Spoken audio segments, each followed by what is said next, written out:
found this really cool mushroom. I think I know what kind it is, but I'm not exactly sure, so I'm gonna go ahead and try it out on iNaturalist. So when I'm taking a picture of this, I'm gonna take a photo of the top of it. Ooh, listen to that, that's cool.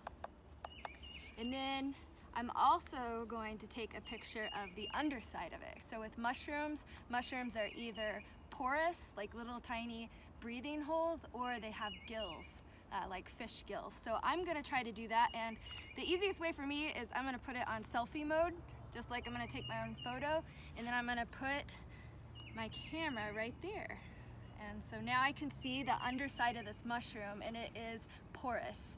So this is a polypore shelf fungus, and I think this one's called artist conch, or artist polypore. Yep, there we go. And now I'm just gonna upload it to iNaturalist. And there it is. iNaturalist is calling it artist bracket, Ganoderma applanatum. Very cool.